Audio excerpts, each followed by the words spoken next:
Inicia el caos escolar, sí, papás. Nos referimos a los uniformes, que los útiles, que el pago de la primera mensualidad. Si su hijo, si su hija está en colegio particular, esta entrevista es para usted, preste atención. Estamos con el director de un colegio particular, justamente Humberto Iquiapasa. Bienvenido, un placer saludarlo. Buenos días. Inicio ya directamente lanzándole la primera pregunta. A ver, ¿usted en su colegio va a incrementar el costo de las pensiones? Buenos días. Buenos días, Vania. Un saludo a todos los televidentes. Retornar al canal después de mucho tiempo. Es agradable ver cómo va cambiando cada gestión y felicitaciones al canal, a Bolivisión, porque siempre van cubriendo, digamos, noticias que son de interés general. Gracias. Antes de quizás de decir si vamos a incrementar o no incrementar, quizás sería bueno exponer, digamos, las razones por las que se debe de incrementar. Ya. ¿No? Porque no nos olvidemos que el Ministerio de Educación, a través de la resolución 01, es más de una década que prohíbe la elevación de pensiones. La pregunta es, ¿algún año se ha cumplido? Es decir, hace 10 años que están congeladas las pensiones, lo que es falso, ¿no? O sea, no se cumple esa resolución que va es decir, ya han incrementado. Claro, siempre se van incrementando, sí. Siempre se van incrementando año tras año las pensiones. Pero ¿por qué se incrementa? Sucede que cada 1 de mayo el gobierno lanza un decreto supremo en el cual se fija la nueva tasa salarial y un incremento. ¿No? Y inmediatamente sale una resolución ministerial que reglamenta cómo se debe hacer este incremento. Ejemplo, el año pasado de 2.160 se ha subido a 2.500 el salario mínimo nacional.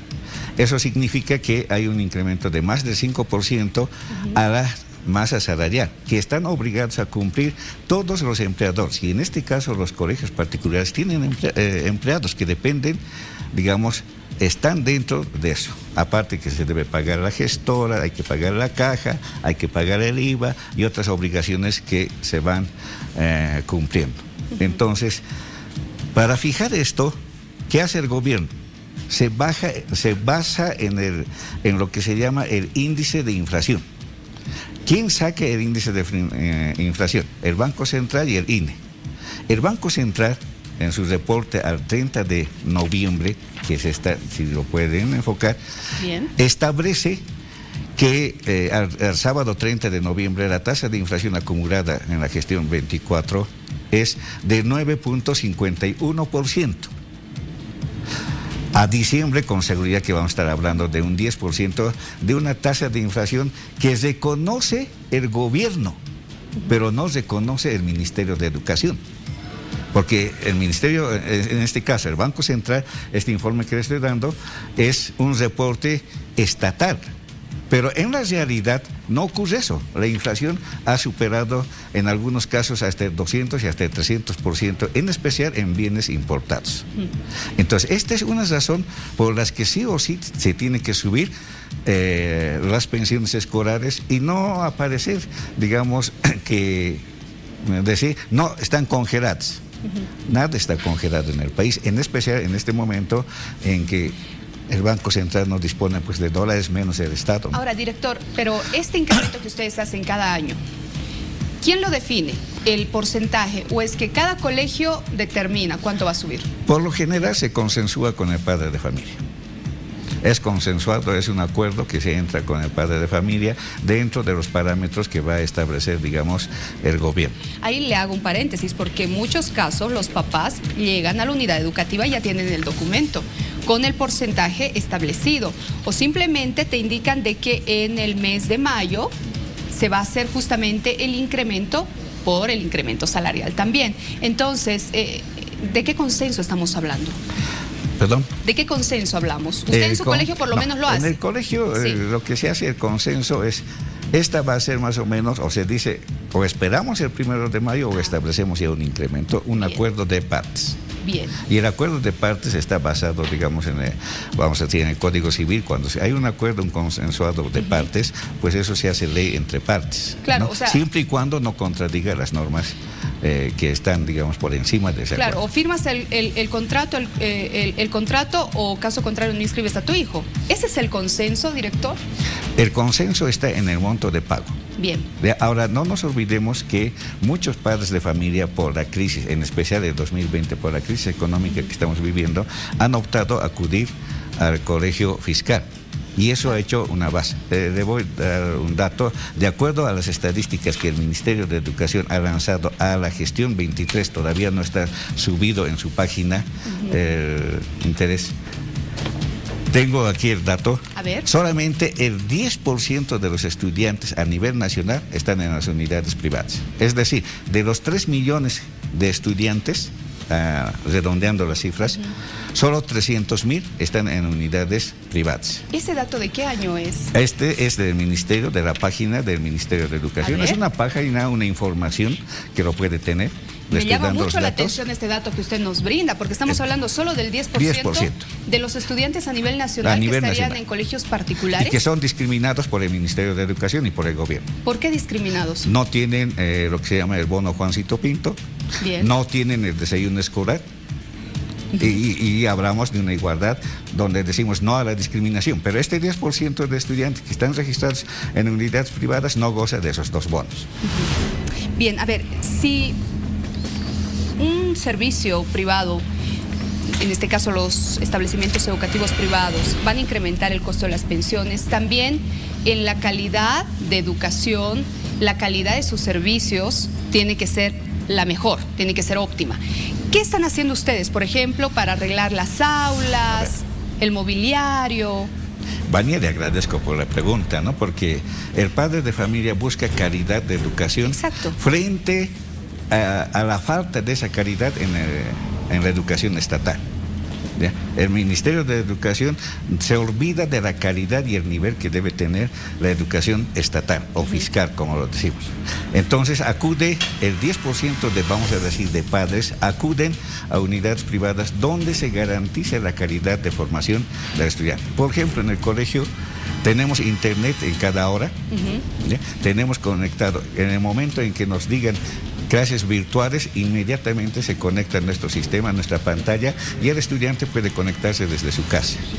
Estamos incorporando para esta gestión lo que es la inteligencia artificial en la educación, aspecto que ya el Ministerio debería haber visto, porque a estas alturas no incorporar lo que es la inteligencia artificial en la educación fiscal es un crimen. ¿No? Pero no hay, en la 01, si leemos, no ha contemplado nada. Ni se ha hecho caso a la sugerencia del presidente que dijo que se incorpore por lo menos matemática financiera, que se incorpore emprendimientos personales como haya curricular. No, el Ministerio ha ignorado totalmente en la 01, digamos, la modificación, porque esa sí es su función, no es su función ver el aspecto económico de este 10% que acude a una educación privada por su calidad. No nos olvidemos que los colegios de la zona sur en La Paz están por encima de 2.500 bolivianos sus pensiones. No en todos, pero sí. Están por encima, ¿no? Ahora, director, ¿y qué pasa si el papá no está en las posibilidades o no está de acuerdo en este incremento? Dentro del colegio, no voy a hablar de los otros colegios, pero dentro de nuestra institución, cuando vemos que el estudiante es muy bueno, cuando vemos que el estudiante puede rendir y el papá no tiene el aspecto económico, pues hacemos lo que son las famosas becas. Las famosas rebajas dentro de la institución. En el Colegio Jerusalén no nos cerramos con un patrón. Esta es la pensión de este año y todos pagan. No, pagan de acuerdo a la posibilidad económica que los padres acuden al colegio. No nos olvidemos que el colegio se fundó hace 38 años, pero hace 38 años Pampajasi era pues de lo que se decía una zona periférica, ¿no? Claro. No teníamos ni servicio de agua, menos alcantarillado. Ahora es distinto, ¿no? Claro, todo ha cambiado. Se cambió económicamente, es otro, ¿no? Bueno, déjeme decirle que su colegio es uno de los pocos que hay, es una excepción al hacer este tratamiento con los estudiantes, ¿no? Bueno, tenemos más consultas. Richard Pereira, permítanos, por favor.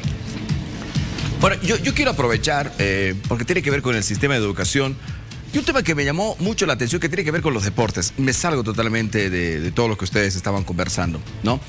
Que tiene que ver con lo que reclama el Club Real Santa Cruz sobre la suplantación de identidad de un jugador que nunca fue sub-20, a decir de Real Santa Cruz, y que tendría 25 años. El SEQIP elevó un informe, bueno, tiene carnet, tiene certificado, pero este jugador nunca estuvo ni siquiera en el kinder. según el sistema de educación. Nunca ingresó ni siquiera a primero básico. Sí el hermano, el que, a decir de Real Santa Cruz, juega en Aurora y tendría 25 años, ya no sería jugador sub-20. Aquí está, inclusive tengo acá, miren ustedes, los años que ha cursado, ¿no? Ahí está todo el informe de Diego Hernán Montaño Moisán, ¿no? ¿En qué colegio estuvo? En Santa Cruz, en la Unidad Educativa Buenas Nuevas, en fin, se retiró, fue el mejor alumno, se aplazó, ese es otro tema que no me interesa, ¿no? Y él tiene inclusive hermanos que han estado en el mismo colegio, pero nunca Gabriel Montaño Moisán. O sea, nunca estudió, por ende hay otro signo de interrogación. ¿Por qué tiene carnet? ¿Por qué tiene certificado? Pero nunca estuvo en el sistema de educación. Ustedes, hablo con el director de un establecimiento y aprovecho que está presente acá. Señor Iquiapasa, ¿tiene acceso a esta información? ¿Le llama la atención lo que acabo de compartir con toda la audiencia? Richard, un saludo cordial. Siempre metido en el deporte. No se olvide que mi persona ha estado por más de 40 años en la Asociación de Fútbol de La Paz, del cual he sido incluso el secretario general en el año 2003 a 2004. Lo que se está presentando no es nuevo para quien habla, ¿no? Todo lo que usted ha presentado de este jugador es una información abierta, así como he descargado la información del Banco Central, del Ministerio de Educación. Los datos de cualquier estudiante, libretas, etcétera, son documentos abiertos que se los puede verificar. Al mismo tiempo, no nos olvidemos que el Ministerio de Educación, CEGIP,